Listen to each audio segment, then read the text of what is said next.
Welcome to the Secret Sauce of Outsourcing podcast that's dedicated to making you better at outsourcing to the Philippines. This is episode 199. Is your OFS an employee or an independent contractor? So I talked about this in a recent podcast episode a little bit, but I get asked this question a lot. So here's an email that I got from Karen recently that I wanted to share. So she says, my business partner is concerned about hiring an OFS directly instead of using an agency out of concerns that this is going to be classification as employee versus independent contractor. Is there a service that we can use as the main employer instead of hiring someone as an employee? So we don't offer that service, but here is what I can tell you.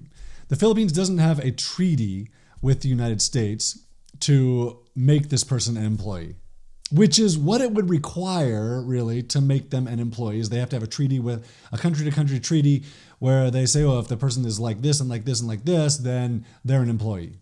I've talked with 5 or 6 different accountants or attorneys over the years about, hey, what's the situation with this person? Every single one of them has said, this is an independent contractor. There's nothing we can do to make this person an employee. Then I've had thousands of employers come to me and say, hey, I think this person's an employee and I'm going to go talk to my accountant about it. I'm like, great, that's awesome. Please talk to your accountant about it. Please talk to your attorney about it. I've never once had one of them come back to me and said, see, this is an employee. They're an independent contractor.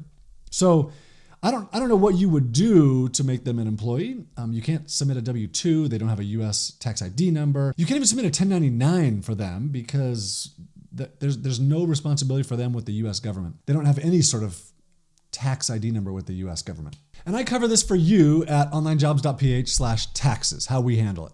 Next, on the Philippines side, so you can't make this person an employee unless you have a legal entity in the Philippines, which you probably don't. I don't have a legal entity in the Philippines, which means there's no way for you to consider this person an employee. In fact, according to the Philippines, legally, you cannot consider them an employee. They have to be considered an independent contractor. They pay taxes as an independent contractor. That's how they're required to pay their taxes if they work for a foreign employer like this. So even if you offer them benefits like SSS or PhilHealth or Pag-ibig or whatever it is, those contributions are required to be voluntary contributions. They're not coming from an employer. They're not an employee. So they have to be independent contractor, voluntary contribution. So if you've been putting off hiring someone because you're worried that it's going to change your status or that you're going to have an employee, you're going to have employee laws to deal with, that's not the case. Hiring an OFS in the Philippines, they are an independent contractor every time,